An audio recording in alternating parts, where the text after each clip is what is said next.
নমস্কার বন্ধুরা, কেমন আছো তোমরা সবাই? আশা করি তোমরা ভালো আছো, সুস্থ আছো। গোল্ডেন টিপ চ্যানেলের আরেকটি নতুন ভিডিওতে তোমাদের স্বাগত জানাই। আজকে 29শে আগস্ট 2024 বৃহস্পতিবার। আর আজকে আমরা চলে এসেছি উত্তর চব্বিশ পরগনার বারাকপুরে শিবশক্তি মা অন্নপূর্ণা দেবীর মন্দিরে। এই মন্দিরটির বিশেষত্ব হলো মন্দিরটি কলকাতার দক্ষিণেশ্বরের মা ভবতারিণী মন্দিরের আদলে নির্মিত। আপনারা দেখলেই বুঝতে পারবেন যে মন্দিরটি পুরো দক্ষিণেশ্বরের অবিকল দক্ষিণেশ্বরের মা ভবতারিণী মন্দিরের মতোই দেখতে। এই মন্দিরটা আপনাদের আজকে দর্শন করাবই, সেই সঙ্গে এই মন্দির কটায় খোলে, কটায় বন্ধ হয়, এই মন্দিরে ভোগ প্রসাদ আপনারা কিভাবে পাবেন, কখন পাবেন, কিভাবে এই মন্দিরে আসবেন, এই সব কিছুর ডিটেলস আজকে এই ভিডিওতে থাকবে। তাই অনুরোধ করব ভিডিওটি স্কিপ না করে পুরোটা দেখুন।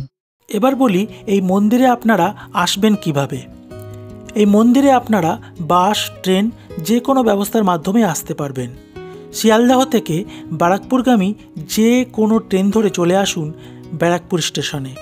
স্টেশন থেকে 1 নম্বর প্ল্যাটফর্ম দিয়ে বেরিয়ে বাম দিকে কিছুটা এগোলেই দেখতে পাবেন টোটো ও অটো স্ট্যান্ড। মন্দিরটি তালপুকুর সংলগ্ন এলাকায় অবস্থিত হলেও আপনাদের গান্ধী মোড়ে নামলে সবথেকে বেশি সুবিধা হবে।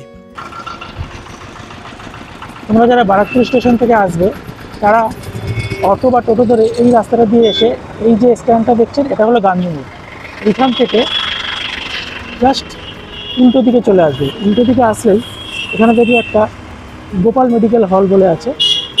এই গোপাল মেডিকেল হল থেকে একদম সোজা যে পাশ দিয়ে রাস্তাটা গেছে এই রাস্তা থেকে কিছুটা এগোলেই মায়ের মন্দির পাবে। আর যারা বাসে করে আসবে তারা দ্বিতীয় থেকে এই দিক থেকে এসে তালপুকুর বাস স্ট্যান্ড বা গান্ধীবন বললেই হবে, এই স্ট্যান্ডে নেমে এখান থেকে বাঁ দিকে আসতে হবে।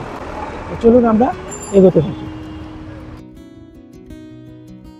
বন্ধুরা, গান্ধী মোড় থেকে আসা 1 মিনিট পথ পায়ে হেঁটে আসার পর আমরা একটা জগন্নাথ মন্দির দেখলাম। এই যে দেখুন, এই যে আমরা এই রাস্তা দিয়ে আসলাম, জাস্ট 1 মিনিট আসার পর এই মন্দিরটা দেখলাম, শ্রী জগন্নাথ মন্দির। চলো তোমাদের দেখিয়ে দিই। মন্দির এখন বন্ধ আছে, 4টায় খুলবে। আমাদের এখন বাজে 3:15, 4টে নাগাদ খুলবে। বন্ধুরা, গান্ধী মোড় থেকে পায়ে হেঁটে 3-4 মিনিট হাঁটার পর তোমরা এরকম একটা মোড় পাবে। এই যে দেখছো, এরকম একটা মোড় পাবে। আমরা এদিক থেকে হেঁটে আসলাম, এই যে এই রাস্তা দিয়ে হেঁটে এসেছি। গান্ধী মোড় থেকে 3-4 মিনিট হাঁটার পর এই যে এরকম একটা মোড় পাবে। এই মোড় থেকে ডান দিকে চলে গেছে গান্ধীঘাট, আর বাঁদিকে হলো মায়ের মন্দির। এখানে একটা সিম্বল আছে, আমি দেখিয়ে দিচ্ছি। এই ডান দিকে গান্ধীঘাট আর বাঁদিকে হলো অন্নপূর্ণার মন্দির। আমরা এই দিকটা যাব। বন্ধুরা, আমরা পৌঁছে গেছি এই শিবশক্তি অন্নপূর্ণা দেবীর মন্দিরে।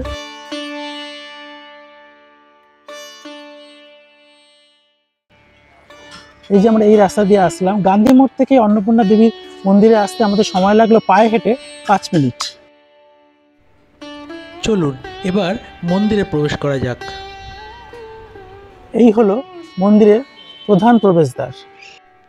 মূল মন্দিরের ডান দিকে এবং বাঁ দিকে রয়েছে পার্কিং জোন। আপনারা যারা বাইক বা প্রাইভেট কার নিয়ে আসবেন তারা এখানে পার্কিং করতে পারবেন। চলুন এবার এই মন্দির সম্পর্কে কিছু কথা জেনে নিই।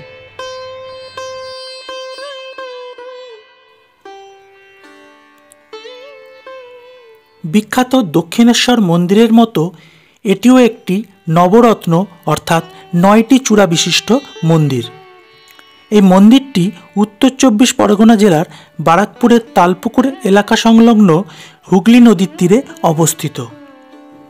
মন্দিরটি হুবহু দক্ষিণেশ্বরের মা ভবতারিণী মন্দিরের আদলে নির্মাণ করা হয়েছে বলে এটিকে দ্বিতীয় দক্ষিণেশ্বর মন্দিরও বলা হয়ে থাকে।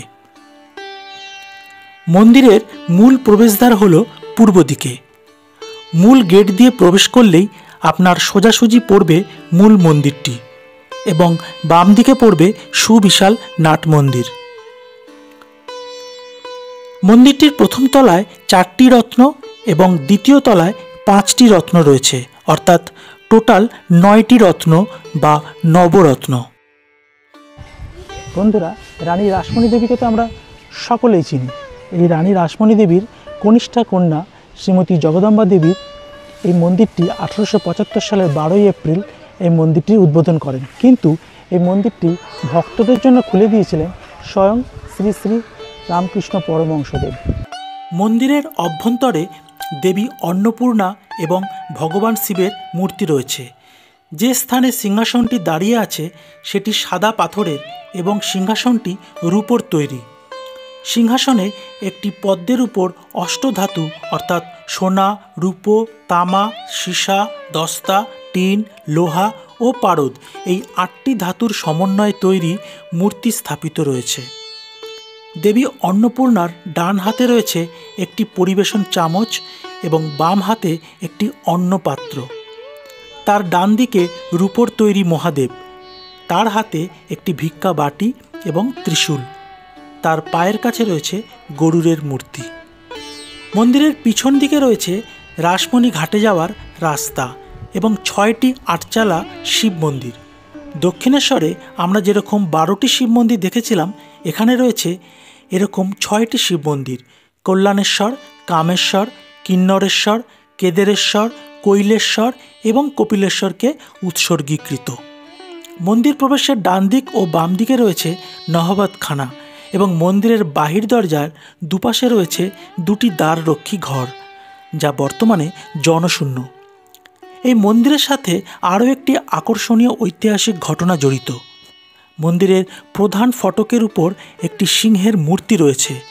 সবার বিশ্বাস হলো সিংহ মন্দিরকে বিপদ ও প্রতিকূলতা থেকে রক্ষা করে।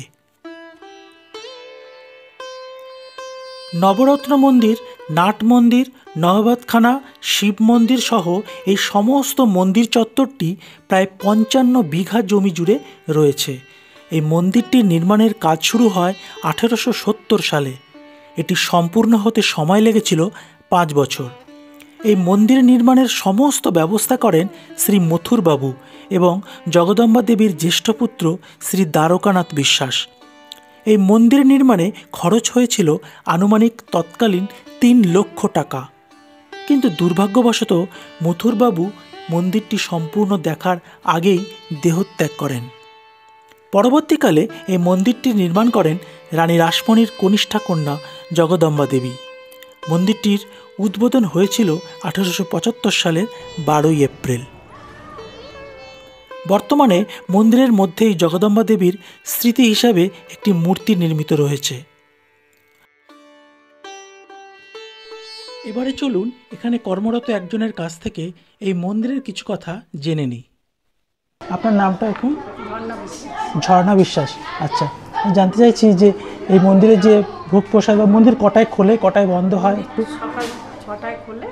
আচ্ছা, আর তারপরে পুজো হয় আর একটার সময় মায়ের ভোগ যায়, তারপরে ভোগ আরতি হয়ে বন্ধ হয়ে যায়। তারপরে আবার 4:30টায় খোলে, 8টায় বন্ধ হয়। 8টায় বন্ধ। আর এখানে যদি কুপন নিতে হয় তাহলে এখানে এসেই বুক করতে হবে নাকি আগের দিন? না, ফোনেও করা যায়। দেখবেন দেখে। আচ্ছা, তাহলে আগের দিন ফোন করে দিলে ফোন করা যায়। ওই যে অফিসের যে নাম্বারটা ফোন করেছি ওই নাম্বারে ফোন করে দিলে। আর মাছ ভোগের জন্য ব্যবস্থা আছে। মাছ ভোগ খেলে 180 টাকা। 180? হ্যাঁ। আচ্ছা, আর আর 120। একটু নিরামিষ ভোগের মধ্যে কি কি আছে একটু যদি বলেন? অন্ন আছে, ডাল আছে, আচ্ছা, আলু ভাজা আছে, আচ্ছা, পোলাও আছে, তারপরে 2 রকম সবজি, চাটনি, পাঁপড়, পায়েস, মিষ্টি।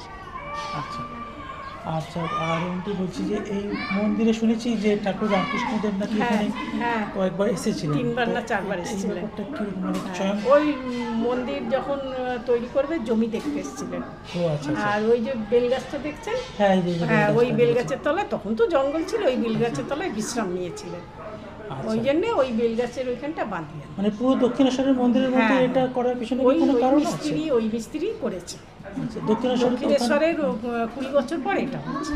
20 বছর পর। আচ্ছা, ওখানে যেমন 6টা 12টা শিব মন্দির ছিল, এখানে জায়গার জন্য। আচ্ছা আচ্ছা। হ্যাঁ, মানে বলতে গেলে এটা দ্বিতীয় দক্ষিণেশ্বর মন্দির বলা যেতে পারে। এটা তো রানীমার ছোট মেয়ে। হ্যাঁ, ওই যে জগদম্বা। আচ্ছা আচ্ছা, জগদম্বার এটা রয়েছে। আর মথুরবাবুর নাম শুনলাম একজনের কাছে, উনি কে হয়? উনি জগদম্বার স্বামী। ও আচ্ছা আচ্ছা আচ্ছা, মন বিশ্বাস। আচ্ছা আচ্ছা, অনেক কিছু জানলাম। মন্দিরের আরও একটি গুরুত্বপূর্ণ বিষয় হল শ্রী শ্রী রামকৃষ্ণ পরমহংসদেব বহুবার এই মন্দিরে এসেছেন।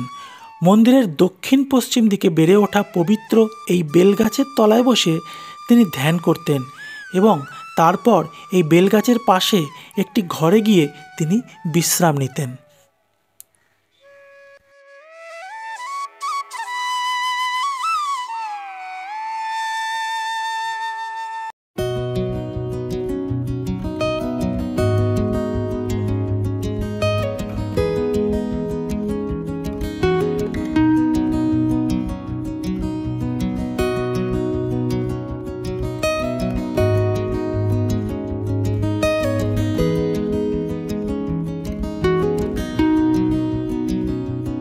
বন্ধুরা, এই মন্দিরের প্রধান যে প্রবেশদ্বার আছে তার ঠিক উল্টো দিকে যে একটা গেট রয়েছে, সেই গেট দিয়ে একটুখানি আসলেই অন্নপূর্ণা ঘাট।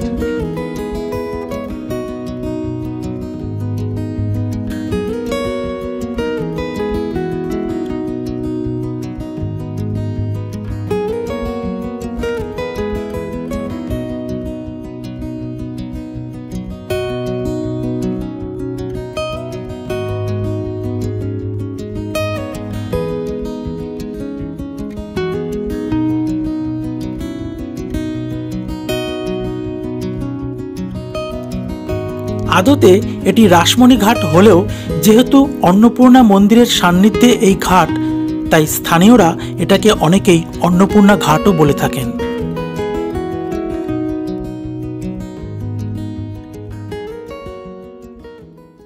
এবার বলে রাখি এখানের ভোগ প্রসাদের মূল্য কি আছে। এখানে একটা কথা বলা দরকার, এই মন্দিরেই ভগবানের ভোগ প্রসাদে মাছ ভোগের ব্যবস্থা রয়েছে। কথাটা একটু অবাক লাগলেও গত 150 বছর ধরে এই পরম্পরাই চলে আসছে শুধুমাত্র এই মন্দিরেই। যারা যারা নিরামিষ ভোগ খাবেন তাদের জন্য 120 টাকা করে, আর যারা মাছ ভোগ খাবেন তাদের জন্য 180 টাকা করে। আর এই মাছ ভোগের জন্য আপনাকে আগের দিন সন্ধ্যা 7টার পরে ফোন করে বুকিং করতে হবে। শুধুমাত্র সোম থেকে শুক্রবার এই মাছভোগের ব্যবস্থা রয়েছে, শনি ও রবিবার কিন্তু মাছভোগ দেওয়া হয় না। আর নিরামিষ ভোগের জন্য আপনারা দিনের দিনে এসেও বুকিং করতে পারেন। টোটাল 12 রকমের প্রসাদ আপনারা এই ভোগ প্রসাদে পেয়ে যাবেন।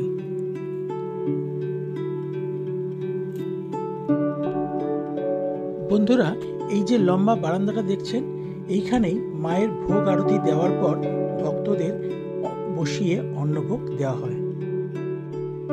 আর এই মায়ের অন্নভোগ আপনারা চাইলে বাড়িতে নিয়ে যাওয়ারও সুবন্দোবস্ত রয়েছে।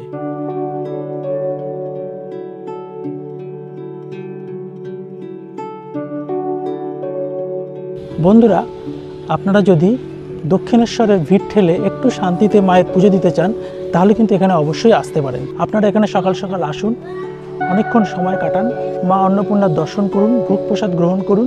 আশা করি আপনাদের খুবই ভালো লাগবে। তো বন্ধুরা, আজকের ভিডিওটা এই পর্যন্তই। ভিডিও কেমন লাগলো অবশ্যই কমেন্টস করে জানিও। ভিডিও ভালো লাগলে অবশ্যই লাইক কমেন্ট শেয়ার করে দিও। তোমাদের সাথে আবার দেখা হবে নেক্সট ভিডিওতে, আবার নতুন কোনো ভ্রমণ কাহিনী নিয়ে। ততক্ষণ ভালো থাকবে। ধন্যবাদ।